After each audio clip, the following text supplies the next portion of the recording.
atom বোমা কিহেৰে বনায় অসম মন্ত্ৰীসভাৰ ডক্টৰেট মন্ত্ৰী কোন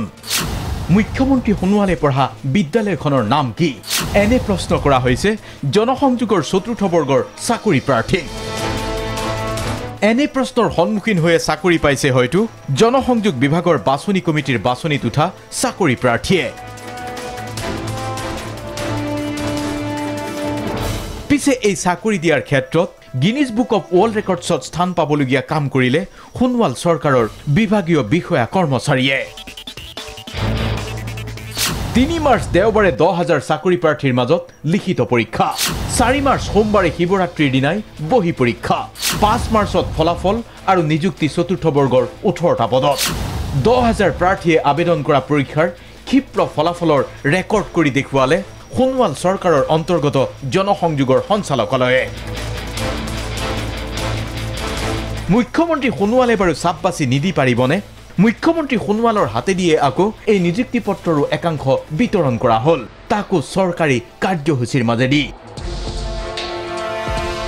চকু চৰাহাবোৰে কৈছে এতিয়া জনসংযোগৰ এই নিযুক্তি প্ৰক্ৰিয়াত ব্যাপক দুৰ্নীতি অনিয়ম হৈছে পিছে দুৰ্নীতিৰ বিৰুদ্ধে শূন্য সহনশীলতাৰ কথা কোৱা মুখ্যমন্ত্ৰী সোণোৱালে মানি লয় কেনেকৈ কাৰণ নিজেই বিতৰণ কৰিছে নিযুক্তি পত্ৰ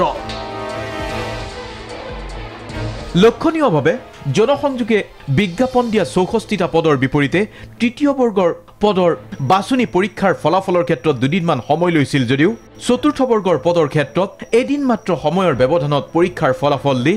দুৰ্নীতিৰো ৰেকৰ্ড গঢ়াৰ অভিযোগ আনিছে এতিয়া একাংশ বঞ্চিত প্ৰাৰ্থীয়ে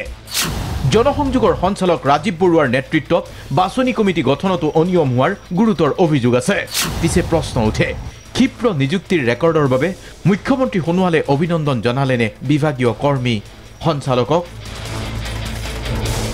তৃতীয় আৰু চতুৰ্থ বৰ্গৰ 64টা পদৰ নিযুক্তিত এদিনতে পুলিচ ভেৰিফিকেশ্যন সম্পন্ন হল কেনেকৈ এদিনতে পুলিচ ভেৰিফিকেশ্যন কৰাৰ ৰেকৰ্ডো হয়তো সোণোৱাল চৰকাৰৰ দিনতেই সম্ভৱ হৈ উঠিছে চকু চৰহাবোৰে এয়া এতিয়া দুৰ্নীতি অনিয়ম বুলি ক'লেও চাব্বাছ সোণোৱাল ডাঙৰীয়া বুলিয়ে ক'ব খুজিছে চাকৰি লাভ কৰা অনেকেই ব্যুৰো ৰিপৰ্ট DY 365